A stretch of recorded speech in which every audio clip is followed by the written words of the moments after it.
Oh, ils sont matrixés par les faits divers. Matrixés par les faits divers.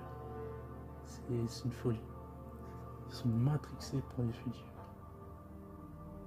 Complètement. Moi, je parlerais même de ce qu'on parle de radicalisation islamiste. Ce qui est vrai, hein, ce qui est vrai, qui est un problème. Mais il y a une autre radicalisation qu'on ne parle pas. C'est la radicalisation d'extrême droite.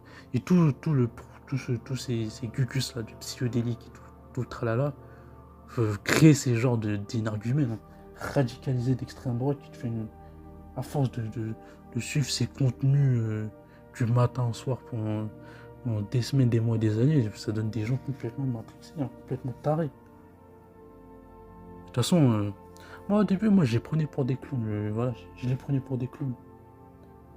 Mais moi, j'ai vite déchanté, hein. Le déclic c'était quand? C'était en 2024 lors des législatives. Là j'ai compris que les clowns trolls nationalistes d'internet que je pensais qui resteront chez eux, voilà, qui, qui sont des lâches, qui seront jamais dans le réel. J'ai quand même vu, de toute façon tout le monde a vu, l'explosion de faits racistes, hein, lors des législatives en 2024. Parce que quoi? Parce que l'extrême droite, voilà, avait fait des scores de tarés. Et voilà, tous ces gens-là sont sortis de leurs trois rats et ils ont manifesté, voilà, ce qu'est le véritable visage de l'extrême droite, hein, qui n'a jamais changé. Qui n'a jamais changé. Les gens essayent de nous. Il y a des gens qui essayent de nous vendre leur essai comme qu'ils ont changé. Ils n'ont jamais changé, ces gens-là. Ils n'ont jamais changé. Ils n'ont jamais changé. Ouais, quand j'ai vu. C'est. Et ça, je vois tous ces gens-là. Parce que moi, j'ai. Même en bas de chez moi, hein, pour la première fois, des slogans, la France aux Français. C'est. Ça veut dire quoi, ça? Quoi?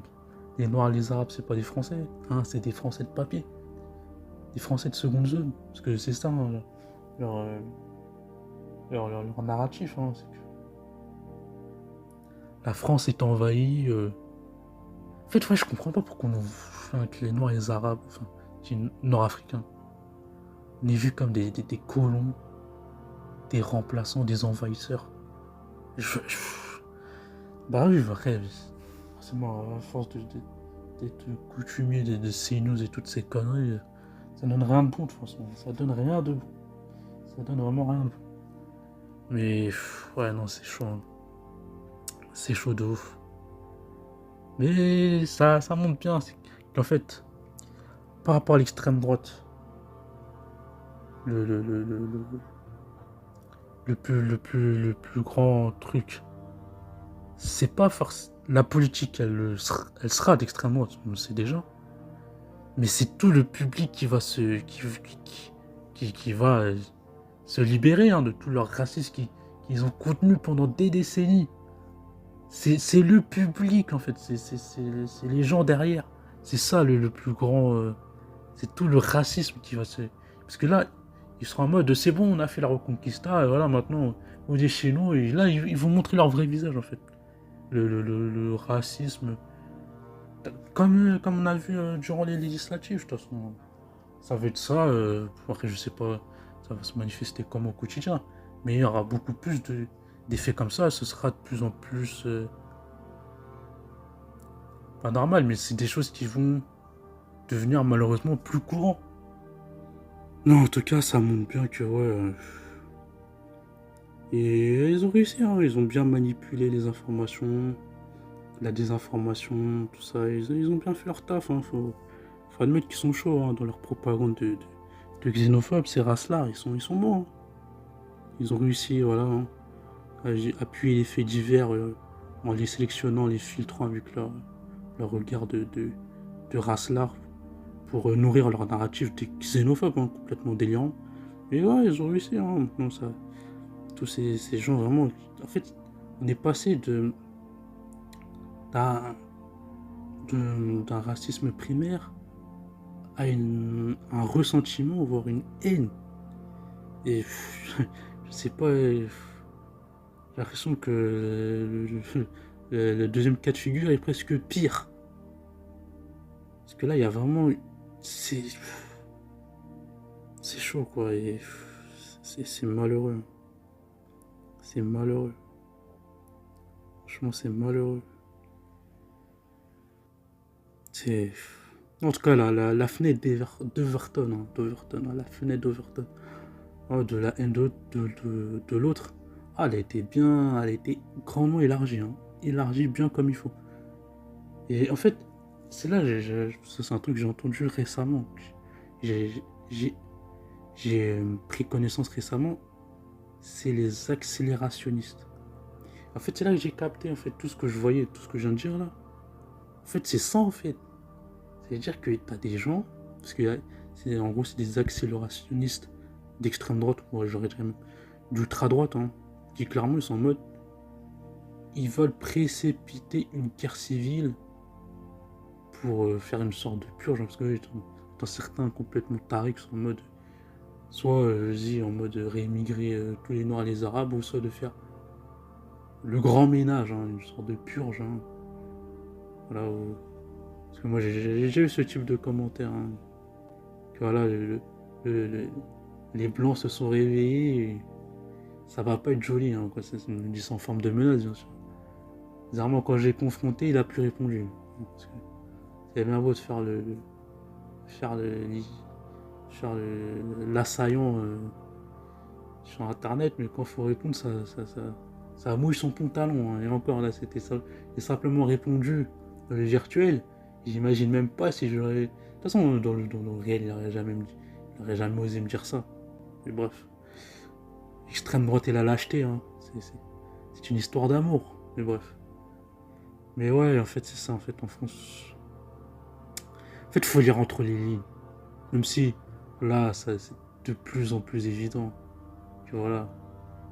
Qu'il y a. Il y a... De toute façon, voilà, le racisme décomplexé qui s'installe en France. Mais voilà, il faut lire entre les lignes. Parce que les races-là sont hypocrites. Le racisme est très hypocrite en France. Et en fait, il faut toujours lire entre les lignes pour capter, tu vois.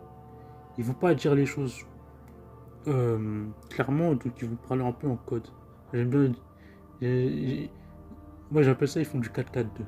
Ah, ils font du 4-4-2. C'est-à-dire, ils veulent te dribbler, ils veulent te faire des feintes pour pas que tu captes. Mais en fait, faut être un peu vigilant. Et après, c'est pas difficile à constater, hein. Mais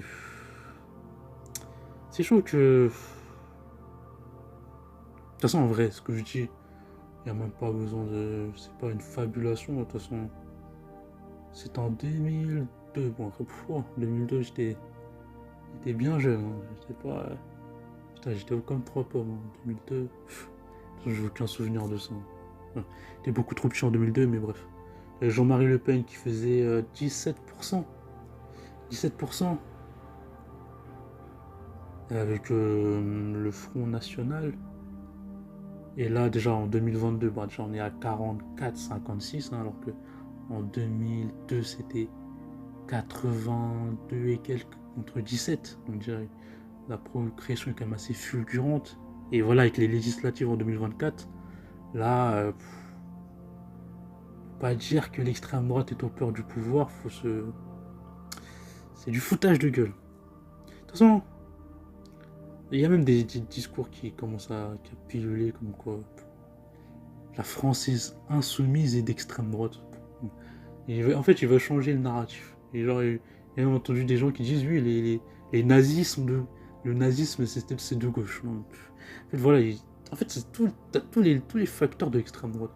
Réécriture de l'histoire, désinformation. Pff, voilà, révisionniste, hein, tout simplement.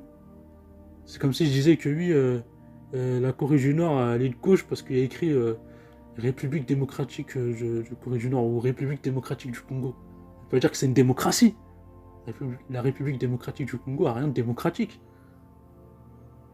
C'est pas parce que dans le nazisme, il y a écrit socialisme que c'est de gauche.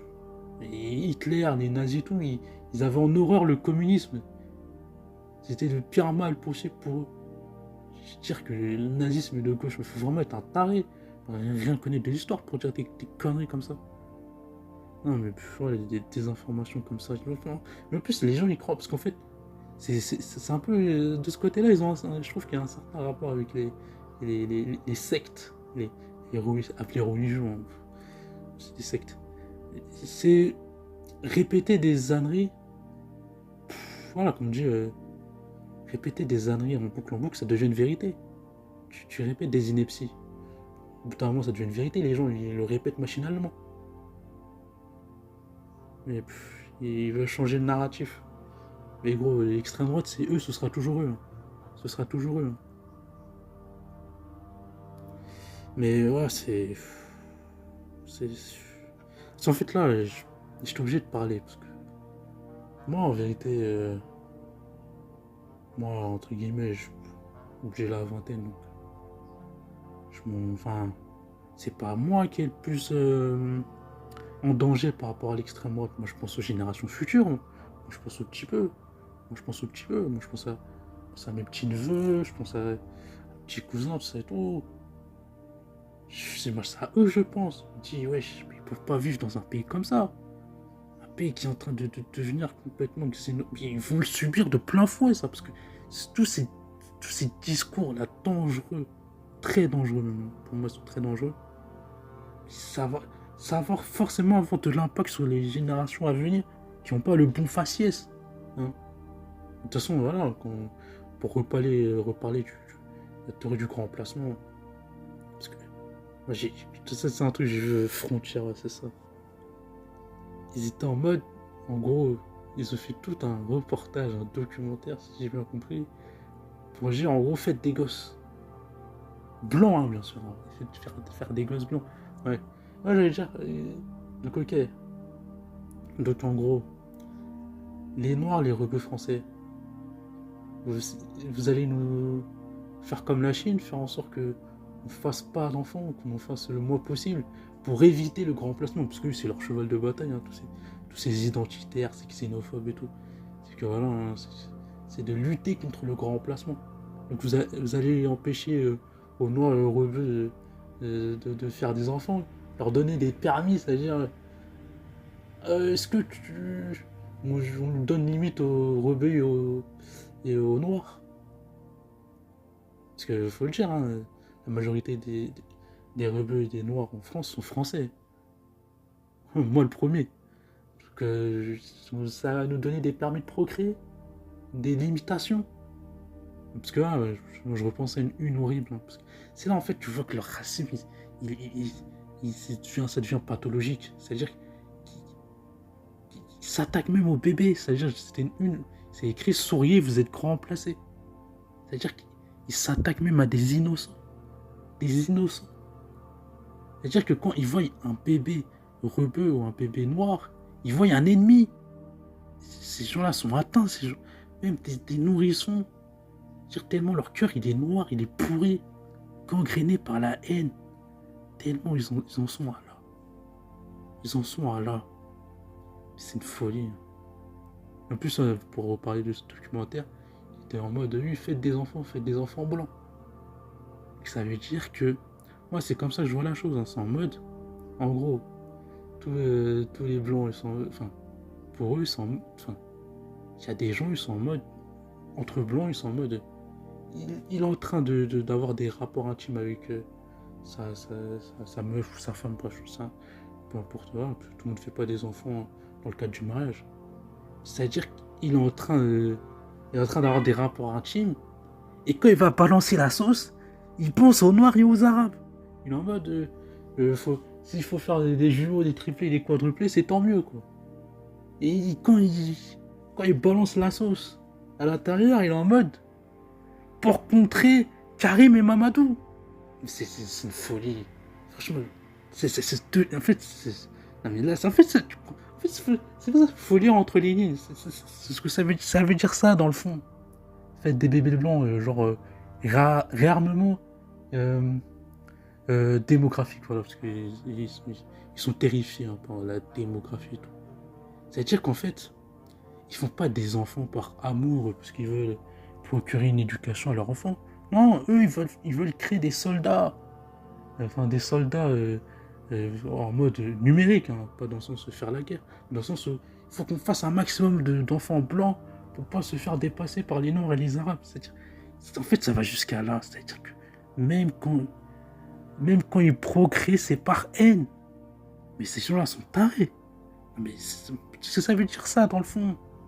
En fait, faut juste décortiquer tous les discours délirants qu'ils racontent à la minute. Tu sais que tu rends compte que ces gens-là sont des tarés. Sont des tarés. Et en fait, le plus inquiétant, c'est que c'est aujourd'hui, ils balancent ça et les gens ne percutent pas. Enfin, pas les gens, mais en tout cas, on ne peut pas percuter à toutes les âneries qu'ils racontent. Mais ils sont dans un délire collectif de tarés. Mais ils sont dans un délire collectif de tarés. Ils sont dans un délire collectif de tarés. Comment tu peux copuler? C'est-à-dire que ils vont faire plein d'enfants, ils vont même pas se dire, ouais, bon, économiquement, est-ce que je serais viable et tout. Ils pensent même, s'il y a plein de gens, ils font pas d'enfants, c'est pas parce que ils s'inquiètent pour l'avenir de leur peut-être progéniture. Ils disent, ouais, mais je peux pas le mettre au monde alors que j'ai pas une situation stable pour qu'il ait un bon cadre de vie. Enfin, c'est une réflexion qui est en soi, qui est logique. Mais eux sont en mode, ils vont faire des marmots juste pour en mode, faut pas se faire rattraper par Karim et Mamadou. Enfin, j'ai créé Mamadou, mais voilà, pour dire les Noirs et les Rebeux. Et c'est chaud, hein, franchement. Mais en fait c'est quand tu décortiques toutes les conneries qu'ils racontent que tu te dis, putain, waouh. Non, la France, là, la France est en train de partir en couille. Elle est en train sérieusement de partir en couille. C'est en train vraiment de partir en couille. Ils sont matrixés, ces gens-là. Moi, pour moi, c'est clairement la radicalisation d'extrême droite. De toute façon, il y a juste à voir. Moi, je suis déjà tombé sur des espaces commentaires d'Europe 1, CNews et compagnie, les adeptes de Zemmour. Ah, mais c'est la haine pure, hein. De la haine, mais un concentré de haine. Leur cœur, il est noir, il est pourri, frère. T'en as qui sont satisfaits de mort de musulmans, tout ça et tout. Ils sont gangrénés par la haine, ces gens-là. Ces gens-là souffrent, hein. Ces gens-là souffrent, hein. Vraiment, ils souffrent. C'est chaud, hein, franchement, c'est... Mais même quand tu vois, ils parlent que de... C'est chaud, hein. En fait, c'est... Ce qui me... On a un building dans leur cerveau. C'est terrifiant. On a un building dans leur cerveau. La Silicon Valley. La Silicon Valley. C'est une folie. En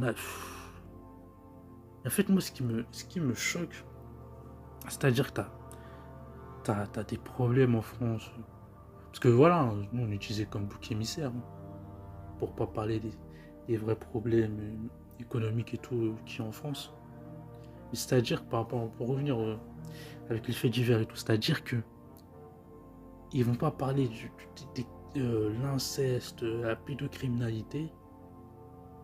Ils vont invisibiliser ces problèmes-là juste pour faire passer les Noirs et les Arabes pour des démons. C'est-à-dire qu'ils sont prêts à invisibiliser des gros problèmes de la société. Ça, c'est des problèmes vraiment qui... Parce que voilà, hein, il faut savoir que la France est malheureusement appelée pédolande. Je crois que c'est le 3e pays friand de contenu pédopornographique. Et non, au mieux de lutter contre ce fléau, cette horreur, il faut savoir que tous les trucs là, les réseaux pédocriminels, tout ça et tout, ça fait plus d'argent que le trafic de stupéfiants sur la surface de la Terre. Non mais je sais pas, moi, pour moi, l'enfant c'est l'être le plus pur, le plus innocent, le plus sacré. Et il y a des gens qui souillent ces enfants-là. Et toi, au lieu de combattre ça, tellement t'as la haine, t'es prêt à invisibiliser. Ne pas parler de ce type d'horreur, tu vas invisibiliser des incestes. Qui est une grosse gangrène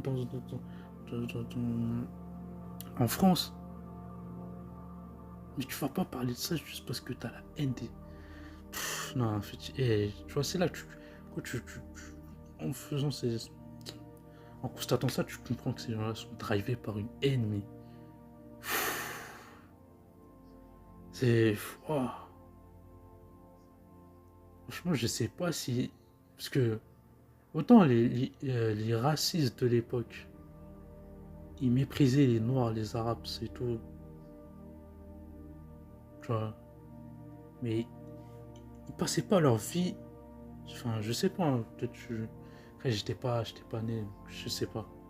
Mais j'ai pas l'impression qu'ils passaient leur vie n'était pas dédiée contre les Noirs, les Arabes et tout. Mais non, c'est chaud, hein. C'est chaud, c'est chaud. En tout cas, on est dans une époque où, franchement, en ayant constaté ça, en fait, ne pas parler de l'extrême droite simplement et dire, enfin, simplement être contre l'extrême droite, mais ne pas pointer tous ces discours haineux, dangereux, xénophobes et profondément racistes dans le fond, ne pas les pointer. Je suis désolé, vu comment là, enfin, c'est même pas qu'en France, hein, c'est ce phénomène d'extrême droite. Mais ne pas dénoncer ça, en quelque sorte, il y a une sorte de complicité. Hein. Je suis désolé, mais pour moi, leur discours est tellement perché que ne pas les confronter ces gens-là, ne pas pointer leur discours, il y a une forme de complicité. Hein. Enfin, indirectement, tu es complice. C'est-à-dire que tu constates les conneries qu'ils racontent, mais t'en parles pas. Là, ça devient trop grave. Ça devient trop grave. C'est chaud. Hein. Ouais, tout ça, non, franchement, par rapport à... Non, tous les délires d'accélérationnistes, tout ça... Ah, je vois, en fait, je capte, en fait. C'est Internet et tout ça. Ils ont bien... Ah, ils ont matrixé les gens avec leur délire de taré. Hein. Parce que juste tous ces délires de guerre civile, tout le tralala. Juste ces trucs de taré, de fou du bus. De fou du bus d'Internet, ou des gens comme ça. Ils ont propulsé cette merde. Maintenant, t'entends des gens... Bah, de toute façon, voilà, Zemmour, porte-parole de tous ces accélérationnistes, là. Ces tarés qui parlent de guerre civile et tout. Voilà, maintenant, c'est dans les plateaux TV. Donc, ils ont dire que leur voix est arrivée au sommet le jour du mat. Leur plan est en train de marcher. Hein.